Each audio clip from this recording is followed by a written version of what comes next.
कौन कौन से करने हैं, कौन कौन से काम ऐसे हैं जिनको आपको कर लेना है, तथा किस स्थिति में आपको स्कॉलरशिप नहीं आएगी। आप अगर यूपी स्कॉलरशिप की ऑफिशियल पोर्टल ओपन कर पाते हैं तो आप कल ओपन करिएगा, या फिर जब भी आपको टाइम मिलता है आप पोर्टल ओपन करिएगा। उसके बाद यहाँ पे आप देखेंगे कि थोड़ा सा स्क्रॉल डाउन करेंगे, जैसे देखिए यहाँ पे मैंने ओपन किया तो जो ऑफिशियल वेबसाइट है, ऑफिशियल वेबसाइट का इंटरफेस कुछ इस तरह से ओपन होता है। थोड़ा सा आप स्क्रॉल करेंगे या फिर आप स्किप में मतलब जो होता है उसमें ओपन कर लेंगे तो यहाँ पे देखिए लिखा आ गया, समस्त छात्र छात्राएं जिन्होंने अभी तक अपने बैंक खाते में आधार सीडिंग नहीं कराया, तत्काल अपने संचालित खाते में आधार सीडिंग करा लें। ठीक है, अवश्य करा लें।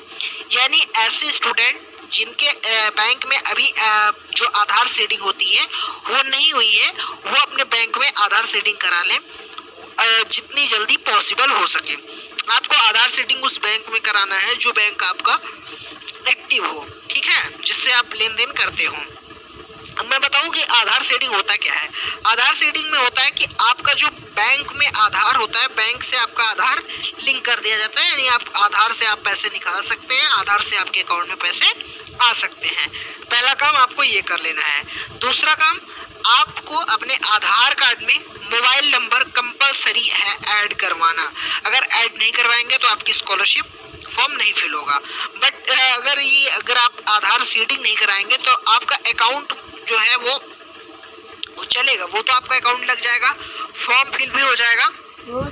बट अगर आपके आधार कार्ड में मोबाइल नंबर नहीं लगा है तो आपका फॉर्म नहीं फिल होगा। अब बैंक वाला क्या होगा कि जिनका फॉर्म बिना आधार सीडिंग के फिल हो जाएगा उनका फॉर्म आगे रिजेक्ट कर दिया जाएगा। पिछली बार आप देखे होंगे काफ़ी ज़्यादा स्टूडेंट ऐसे थे जिनका UID never enable for DBT, UID is disabled for DBT करके उनका फॉर्म जो है वो रिजेक्ट कर दिया गया था। ठीक है स्टूडेंट, अब इसमें ये भी लिखा है कि जितने रिन्यूअल कैटेगरी के स्टूडेंट होंगे चाहे वो क्या करेंगे, वो स्कॉलरशिप के लिए जो ऑनलाइन करेंगे वो ऑनलाइन करने से पहले क्या करेंगे, सबसे पहले रजिस्ट्रेशन ना करके वो सीधे क्या करेंगे, अपना लॉगिन कर लेंगे। रिन्यूअल वाले, फ्रेश वालों को रजिस्ट्रेशन करना है, लेकिन रिन्यूअल वालों को बिना रजिस्ट्रेशन किए डायरेक्ट जो पुराना रजिस्ट्रेशन नंबर है उसी से जा करके उनको लॉगिन कर लेना है। कैसे लॉगिन करना है मैं ये भी आपको बताऊंगा। अब मैं बताऊं कि जो यूपी स्कॉलरशिप की ऑफिशियल साइट होती है, यहाँ पे स्टूडेंट वाले पे क्लिक करते हैं तो 3 तरह के ऑप्शन आते हैं। पहला आता है रजिस्ट्रेशन, आता है फ्रेश, तीसरा आता है रिन्यूअल। रजिस्ट्रेशन क्या होता है, रजिस्ट्रेशन में आपको रजिस्ट्रेशन करना होता है वो फ्रेश वालों को। फ्रेश में क्या होता है कि फ्रेश में जब आप रजिस्ट्रेशन कर लिए होते हैं आपको रजिस्ट्रेशन नंबर मिला होता है, पासवर्ड मिला होता है, यहाँ से आप लॉगिन कर पाते हैं। रिन्यूअल में क्या होता है, रिन्यूअल में आपकी 1 साल स्कॉलरशिप आई होती है, आप एक बार स्कॉलरशिप का फॉर्म फिल कर चुके होते हैं, केवल कुछ ही डिटेल होती है जिन्हें आपको रिन्यूअल करना होता है। अब सबसे पहले मैं बात करूँ रजिस्ट्रेशन की, उसके बाद आगे के प्रोसेस का बात करूंगा।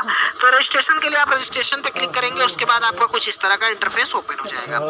इसके बाद यहाँ पे आपको 3 तरह के बॉक्स दिखेंगे। एक बॉक्स में आप जनरल SC ST का फ्रेश, यानी यहाँ से केवल फ्रेश होगा। प्री मैट्रिक का मतलब होता है 9th और 10th। पोस्ट मैट्रिक इंटरमीडिएट का मतलब होता है 11th एंड 12th।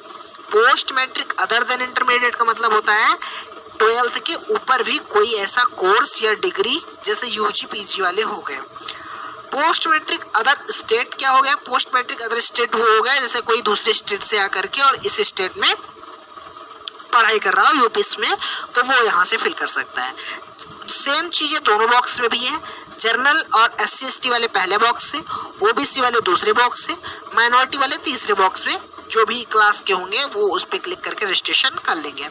मान लो कि मैं 11th का स्टूडेंट का रजिस्ट्रेशन कर रहा हूँ, तो मैं जो वो भी जनरल कैटेगरी में, तो मैं ऊपर से जो दूसरा वाला ऑप्शन है पोस्ट मैट्रिक इंटरमीडिएट फ्रेश, इस वाले पे क्लिक करूँगा। उसके बाद में कुछ इस तरह का इंटरफेस ओपन हो जाएगा। यहाँ पे देख रहे होंगे आप लिखा हुआ है, यहाँ पे आपको कॉलेज का नाम मतलब जिला डालना है, जिला के बाद आपको इंस्टीट्यूट सेलेक्ट करना है, इंस्टीट्यूट सेलेक्ट करने के बाद आपको वर्ग जाति समूह सेलेक्ट करना है, यानी आपकी कैटेगरी कौन सी है, जर्नल के हैं तो जर्नल, SC ST के हैं तो SC ST, जो भी आपकी होगी।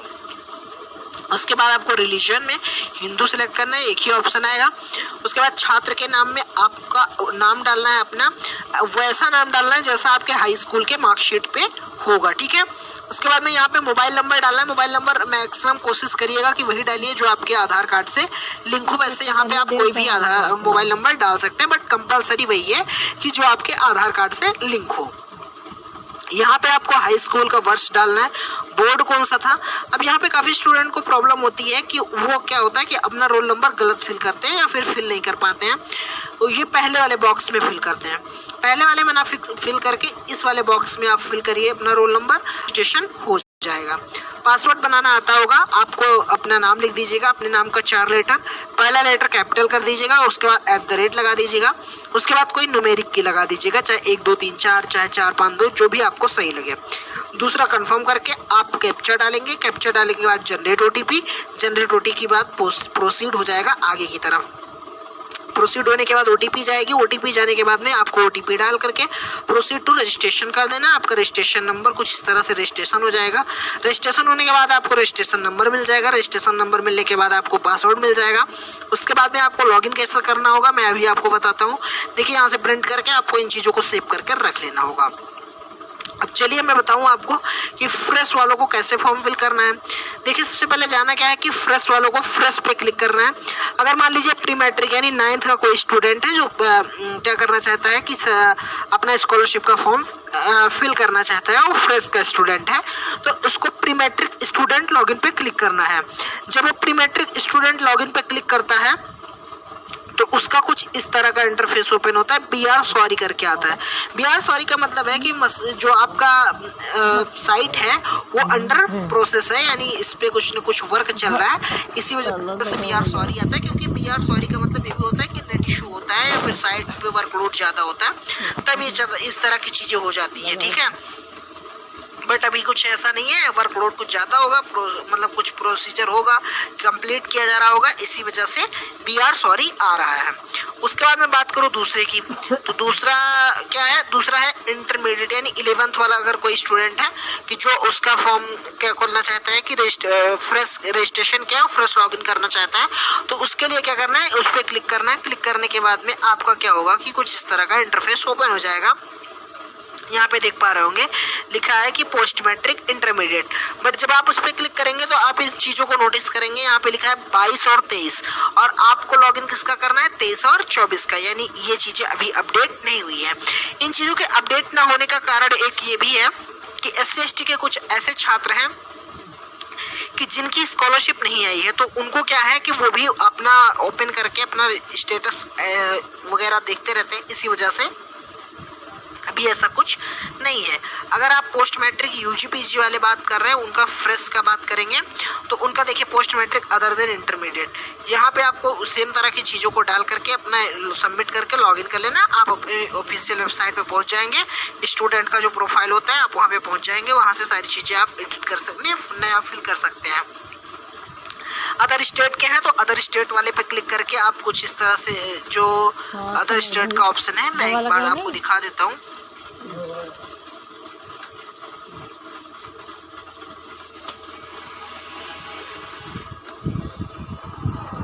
जा करके आप वहाँ पे कर लेंगे। उसके बाद सेम ऐसे है, रिन्यूअल पे क्लिक करेंगे तो प्री मैट्रिक स्टूडेंट लॉगिन, उसके बाद इंटरमीडिएट सेम इसी तरह की चीज़ें ओपन होती हैं।